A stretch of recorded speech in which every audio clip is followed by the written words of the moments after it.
دوسری چیز کیا ہے کہ جہاں پہ رزق کمانے میں اعتدال کے بارے میں ہمارا دین ہمیں بتاتا ہے، اسی طریقے سے اس مال کو خرچ کرنے کے اعتبار سے بھی ہمارا دین ہمیں بتاتا ہے کہ اس میں بھی اعتدال ہونا چاہیے۔ اکثر لوگ کیا کرتے ہیں کہ رزق کمانے میں یا مال کمانے میں وہ تو چلیں حلال کما لیا، لیکن جب خرچ کرنے کی بات آتی ہے یا خرچ کرنے کا ٹائم آتا ہے تو ان کو پھر یہ نہیں پتا ہوتا خرچ کدھر کرنا ہے۔ اور اس اعتبار سے اللہ سبحانہ تعالیٰ نے جو بھی لوگ مال خرچ کرتے ہیں ان کے بارے میں جو ہے وہ بتایا کہ وہ ایمان والے کیا ہوتے ہیں، کہ وہ مال جب خرچ کرتے ہیں تو کیا کرتے ہیں، ان کا رویہ کیا ہوتا ہے۔ اللہ تعالیٰ نے فرمایا لم یسرفوا ولم یقتروا وکان بین ذلک قواما، کہ جب یہ مال خرچ کرتے ہیں تو نہ یہ اسراف کرتے ہیں یعنی فضول خرچی کی طرف نکل جاتے ہیں، اور نہ ہی یہ بخل کرتے ہیں یعنی کنجوسی نہیں کرتے، بلکہ کیا کرتے ہیں کہ ان دونوں کے درمیان کا راستہ اختیار کرتے ہیں۔ یہاں پر بھی اللہ سبحانہ تعالیٰ کیا چیز بتا رہا ہے ہمیں کہ جب تم خرچ کرنے لگو مال کو تو اس میں بھی ایکسٹریم پہ نہیں چلے جانا۔ ایک ایکسٹریم یہ کہ تم بس خرچ کیے چلے جا رہے ہو، پتہ ہی نہیں کدھر خرچ کرنا ہے، ضرورت نہیں تھی کسی چیز کی پھر بھی خرچ کر دیا، جتنی ضرورت تھی اس سے زیادہ خرچ کر دیا، اور کوئی پتہ نہیں کہ میں نے کب لینا ہے کب نہیں لینا ہے، کیا خریدنا ہے کیا نہیں خریدنا۔ اور دوسری طرف کیا ہے کہ ضرورت تھی اور مال خرچ کرنا جہاں پہ تھا وہاں پہ بھی خرچ نہیں کر رہے۔ تو یہ بھی ایک بیلنس ہے جو ہمارا دین ہمیں سکھاتا ہے، کیونکہ اکثر کیا ہوتا ہے کہ ہم اپنا جو خرچ کرنے کا جو سپینڈنگ بیہیویئر ہے ہمارا، ہم اگر اس کو دیکھیں تو وہ ہم ایسی جگہوں پہ خرچ کرتے ہیں ہمیں خود بھی نہیں پتا تھا کیوں خرچ کر رہے ہیں۔ موبائل اچھا خاصا چل رہا ہے، ابھی 6 مہینے پہلے لیا تھا، اٹس ورکنگ ایبسولوٹلی فائن، کوئی مسئلہ نہیں ہے، کوئی ضرورت نہیں ہے، لیکن چونکہ نیا موبائل آ گیا ہے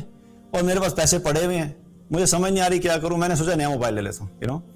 دیٹس ہاؤ وی اسپینڈ۔ اچھا پیسے آ گئے ہیں تو چلے پیسے آئے ہیں تو کیا میرے پاس پہلے 10 جوڑے پڑے ہوئے تھے، اب چونکہ پیسے آ گئے مجھے سمجھ نہیں آ رہی کیا کرنا ہے تو میں 5 جوڑے اور لے لیتا ہوں۔ گاڑی میرے پاس بالکل زبردست تھی،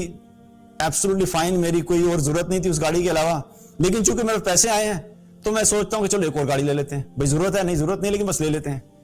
تو ہم جب مال خرچ کرتے ہیں تو خرچ کرنے میں بھی ہمیں ہمارا دین بتاتا ہے، سکھاتا ہے کہ ہمیں اعتدال کا راستہ اختیار کرنا چاہیے۔ اور شادی آئی ہے تو شادی میں کیا ہے، شادی جو ہے وہ آرام سے بھی ہو سکتی، تھوڑے سے نارمل طریقے سے بھی ہو سکتی، لیکن چونکہ پیسے زیادہ ہیں اب سمجھ نہیں آ رہی کیا کرے، تو کیا کیا کہ جی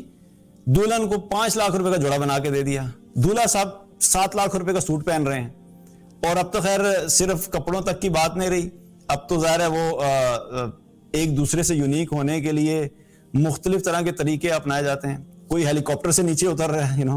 پچھلے دنوں میں نے دیکھی ویڈیو، کرین کے اوپر سے آ رہا ہے، کرین کے اوپر دولہا دلہن کو کھڑا کیا ہوا ہے۔ تو میں نے تو کہا یہ پھر سول انجینئر ہوگا اوبویسلی، جو بندہ کرین کے ذریعے شادی کر رہے، اور یا پھر اس وقت آئی ڈونٹ نو کوئی گاڑی نہیں ملی تو کرین کے ذریعے سے ان کو اتار رہے تھے۔ بہرحال ہم یونیکنیس کے لیے بھی ایک عجیب و غریب بھونڈے قسم کے سٹائل ڈھونڈنے کی کوشش کرتے ہیں کہ جن کا کوئی مقصد نہیں ہوتا، لیکن کیوں کر رہے ہیں یہ سب؟ لوگوں کے سامنے ہم مشہور ہو جائیں، شہرت ہو جائے، اور ہم شادیوں پہ ایسی عجیب و غریب قسم کی چیزوں پہ خرچے کر رہے ہوتے ہیں جس کی ضرورت نہیں ہے۔ تو واٹ ڈو یو تھنک کہ کیا قیامت والے دن ہم سے یہ سوال نہیں ہوگا کہ جہاں پہ اتنے سارے غریبوں کی بیٹیاں بیٹھی ہوئی تھیں صرف اس وجہ سے کہ ان کے پاس اتنے پیسے نہیں ہیں کہ وہ اپنی بیٹی کی شادی کر سکیں، اور تم نے اپنی ایک شادی کے اندر کوئی 100 یا 200 شادیوں کے برابر تم نے خرچہ کر دیا۔ تو یہاں پر بھی کیا ہے کہ ہمیں زندگی میں اعتدال کے سے چلنا چاہیے، جو فضول خرچی ہے اس سے بچنا چاہیے۔ اسی طرح دوسری ایکسٹریم کیا ہوتی ہے کہ ایسی جگہیں جہاں پہ خرچ کرنے کی ضرورت ہے، مال ہے لیکن نہیں خرچ کر رہے، کیوں؟ کیونکہ بخل ہے، دل کے اندر مال کی اتنی محبت ہے کہ دوسروں پہ خرچ کرنا تو دور کی بات، اپنی ضرورت پہ بھی خرچ نہیں کر رہے۔ ایسے لوگ بھی موجود ہیں کہ بچوں کو کپڑوں کی ضرورت ہے، پیسے پڑے لیکن نہیں لے کے دینے، بس ٹھیک ہے چل رہے ہیں ابھی چلنے دو۔ ارے بھائی چل رہا ہے لیکن اب ضرورت پڑ گئی، گھر کے اندر چیزیں ٹوٹی پڑی ہوئی ہیں، مال ہے ریپلیس کر سکتے نہیں لے سکتے، لیکن نہیں چلانے دو، کوئی مسئلہ نہیں، چل رہی ہے چلنے دو۔ تو جہاں پہ ضرورت ہے وہاں پہ خرچ کریں، اور اتنا خرچ کریں جتنی ضرورت ہے۔ تو یہاں پر بھی کیا رویہ پتہ لگتا ہے ایمان والوں کا کہ وہ جب خرچ کرتے ہیں تو نہ وہ فضول خرچی کرتے ہیں اور نہ ہی وہ بخل کے اندر جاتے ہیں۔ اب یہاں پہ ایک چیز تھوڑی سمجھنے کی ہے کہ ہمارا دین جو ہے نا ہمیں کچھ چیزوں کے اندر گائیڈ لائنز دیتا ہے۔ اکثر یہ جب ڈسکشن ہوتی ہے تو اسراف کیا ہے اس کو صرف بلیک اینڈ وائٹ میں ڈیفائن کرنا مشکل کام ہے کہ بس آپ مجھے یہ بتا دیں جی کہ میں یہ اب جو شرٹ خریدنے جا رہا ہوں، یہ شرٹ اگر میں 2000 روپے کی لوں گا یا 3000 روپے کی شرٹ لوں گا تو یہ کیا اسراف میں آئے گا کہ نہیں آئے گا؟ تو اس طرح کی کوئی ایگزیکٹ سیگریگیشن نہیں ہے ہمارے دین کے اندر. ہاں عین ممکن ہے کہ کوئی چیز آپ کے لیے اسراف ہے لیکن کسی دوسرے کے لیے نہیں ہو. اگر ایک انسان افورڈ کر سکتا ہے اور وہ 2000 کی شرٹ لے سکتا ہے اور وہ 2000 کی شرٹ لے لیتا ہے تو ٹھیک ہے، لیکن ایک شخص ہے جو افورڈ نہیں کر سکتا اور وہ اس کی جیب صرف اتنی اجازت دیتی ہے کہ وہ 500 کی شرٹ لے گا لیکن وہ پھر بھی 5000 کی جا کے شرٹ لے آتا ہے تو پھر اسراف ہو گیا.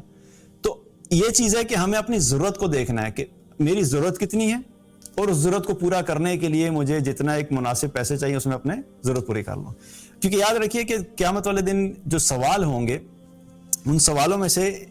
ایک سوال جہاں پہ یہ ہوگا کہ مال کہاں خرچ کیا، مال کیسے کمایا، اس کے ساتھ ساتھ حدیث میں کیا آتا ہے کہ یہ بھی پوچھا جائے گا کہ مال کہاں خرچ کیا. تو صرف صحیح جگہ سے کما لینا یا رزق حلال کما لینا یہ کافی نہیں ہے، بلکہ صحیح جگہ پہ اور صحیح طریقے سے خرچ کرنا یہ بھی ضروری ہے. تو یہ بھی ہمیں خیال رکھنا چاہیے. تو اسی طریقے سے جو اگر ہم دیکھیں تو صرف اپنی ضرورت کے اعتبار سے نہیں بلکہ ایون صدقہ کرنے کے اعتبار سے بھی ہمیں گائیڈ لائنز ملتی ہیں کہ ہم نے صدقہ بھی کتنا کرنا ہے. کیونکہ اکثر کیا ہوتا ہے کہ ہم جب مال اللہ کی راہ میں خرچ کرنا چاہتے ہیں تو جذبہ ہوتا ہے کچھ لوگوں میں کہ میں زیادہ خرچ کروں، اور زیادہ خرچ کرنے میں کئی دفعہ کچھ لوگ ہوتے ہیں کہ جو جتنا اپنے پاس مال ہے اور جتنا صدقہ کرنے چاہتے تو اس بہت زیادہ صدقہ کر دیتے ہیں اور بعد میں کیا ہوتا ہے خود تنگ ہو جاتے ہیں. اس چیز کے بارے میں بھی آپ صلی اللہ علیہ وسلم نے ایک بتایا. اس حدیث کا مفہوم ہے کہ آپ صلی اللہ علیہ وسلم نے کیا فرمایا کہ صدقہ وہی بہتر ہے جس کے بعد انسان خود محتاج نہ ہو. یعنی اللہ کی راہ میں بھی اگر مال دینا ہے تو اس میں بھی اعتدال ہے. ایسا نہیں ہے کہ آپ کا جتنے پیسے آپ نے سارے اٹھا کے اللہ کی راہ میں دے دیے اور اب آپ لوگوں کی طرف دیکھ رہے ہیں کہ میری کوئی مدد کرے. تو اس میں بھی اعتدال کا راستہ اختیار کرنا ضروری ہے کہ آپ کو مال اللہ نے دیا تو اس میں سے جتنا آپ مناسب طریقے سے اللہ کی راہ میں خرچ کر سکتے ہیں، لیکن میک شور کریں کہ دینے کے بعد ایسا نہ ہو کہ اب آپ کے اپنے ہاتھ میں کچھ بھی نہ رہے. کیونکہ دیکھیں ہمارا دین جو ہے نا ہمیں ایک باوقار زندگی گزارنے کا طریقہ بتاتا ہے، اور اس باوقار زندگی کا گزارنے کے اندر یہ بھی چیز شامل ہے کہ انسان اپنے آپ کو ایسے کیری کرے کہ اس کو دوسروں سے کوئی امید نہیں ہو، دوسروں سے مانگنا نہ پڑے. اپنی زندگی کو اپنی زندگی میں جو مال ہے اس کو اس طریقے سے پلان کرے کہ نہ دوسروں سے مانگنا پڑے اور نہ ہی بالکل اپنے پاس روک کے رکھے. تو یہ بیلنس بھی ہمیں مینٹین کرنا ہے کہ جب اللہ کی راہ میں خرچ کریں تو تب بھی ہمیں بیلنس کرنا ہے. تو جب اپنی ضروریات زندگی پہ خرچ کریں گے تو اس میں بھی ہمیں بیلنس کی ضرورت ہے.